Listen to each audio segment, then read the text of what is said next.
హరే కృష్ణ. జగన్నాథ లీలలకి స్వాగతం. విద్యాపతికి విశ్వవసు కుమార్తెకి వివాహం తర్వాత ఏం జరిగిందో ఇప్పుడు తెలుసుకుందాం. విద్యాపతి విశ్వవసు శబరుడి ఇంట్లో ఉండగా కొన్ని విశేషాలు చూశాడు. ప్రతి రాత్రి విశ్వవసు బయటకు వెళ్ళి వచ్చినప్పుడు సుగంధభరితమైన ద్రవ్యాలు, చందనం, కర్పూరం మరియు కస్తూరి తెచ్చేవాడు. విద్యాపతి తన భార్య లలితను దీనిని గురించి సమాచారం అడిగాడు. లలిత తన తండ్రి ప్రతిరోజు గుప్త స్థానంలో నీలమాధవుని ఆరాధించి వచ్చే విషయం చెప్పేసింది. అది విన్న రోజు నుంచి విద్యాపతి సంతోషానికి హద్దులు లేకుండా పోయాయి. నిజానికి విశ్వవసు కూతురు లలితకి ఈ విషయం రహస్యంగా ఉంచమని చెప్పినా లలిత తన భర్త ముందు దాచలేకపోయింది. ఇక విద్యాపతి నీలమాధవుడి దర్శనం కోసం ఆతృత పడడం ప్రారంభమైంది. లలిత మళ్ళీ మళ్ళీ తండ్రిని అర్థించింది. ఇక కాదనలేక విశ్వవసు అల్లుడి కళ్ళకు గంతలు కట్టి నీలమాధవుడు ఉండే వనప్రదేశానికి తీసుకువెళ్ళడానికి రాజీ అయ్యాడు. లలిత తండ్రికి తెలియకుండా ఆవగింజల మూట విద్యాపతి పంచెకొంగుకు ముడికట్టింది. విద్యాపతి మార్గంలో విత్తనాలను జారుస్తూ వెళ్ళాడు. నీలమాధవుడు ఉండే స్థానాన్ని చేరిన తరువాత విశ్వవసు విద్యాపతి కళ్ళగంతలు విప్పాడు.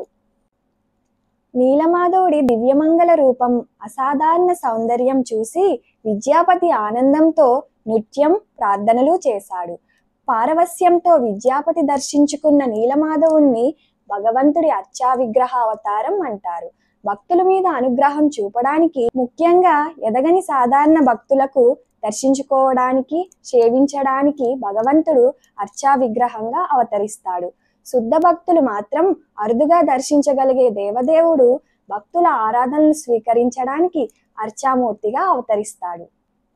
శ్రీకృష్ణ భగవానుడు భగవద్గీత 9వ అధ్యాయం 34వ శ్లోకంలో ఇలా అంటారు: ఎల్లప్పుడూ నా చింతనలు చేయుము, నా భక్తుడివి కమ్ము, నన్నే పూజింపుము, నాకు మోకరిల్లి ప్రణామములు చేయుము. తదనుకూలంగా భగవంతుడు విగ్రహ రూపంలో అవతరించి భక్తులను అనుగ్రహిస్తాడు. భక్తులు చేతులు కందుబాటైన సేవలను చేసే అవకాశమిచ్చి తన ప్రేమని కలుగజేస్తాడు స్వామి. ఈ ఏర్పాటు భగవంతుని అపారమైన కరుణను తెలియజేస్తుంది. ఈ భౌతిక జగత్తు నుండి బద్ధ జీవులను ముక్తులను చెయ్యాలనే భగవంతుడి సంకల్పం వ్యక్తం చేస్తుంది. విద్యాపతికి ఇదంతా అనుభవగమ్యమైంది. విశ్వవసు విద్యాపతిని నీలమాధవుడి చెంతనే వదిలి పూజకు అవసరమైన కందమూల ఫలాలు, పుష్పాలు తేవడానికి అరణ్యంలోకి వెళ్ళాడు. విశ్వవసు వెళ్ళిన తరువాత విద్యాపతి ఒక అద్భుతమైన ఘటన చూశాడు. పొరపాటున ఒక కాకి చెట్టు కొమ్మ నుంచి కిందనే ఉన్న కోనేరులో పడింది. వెంటనే అది చతుర్భుజ విష్ణుదూత రూపాన్ని పొంది వైకుంఠానికి పోతుంది. మోక్షాన్ని పొందిన కాకిని చూసి విద్యాపతి తాను కూడా చెట్టెక్కి కోనేరులో దూకడానికి సిద్ధమయ్యాడు. విద్యాపతి చెట్టు మీద నుంచి దూకబోతుండగా ఆకాశవాణి పలికింది.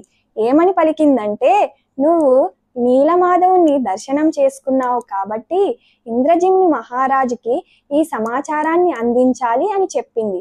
అది విన్న విద్యాపతి చెట్టు దిగి వచ్చాడు. విశ్వవసు కోసం ఎదురు చూస్తూ ఉన్నాడు.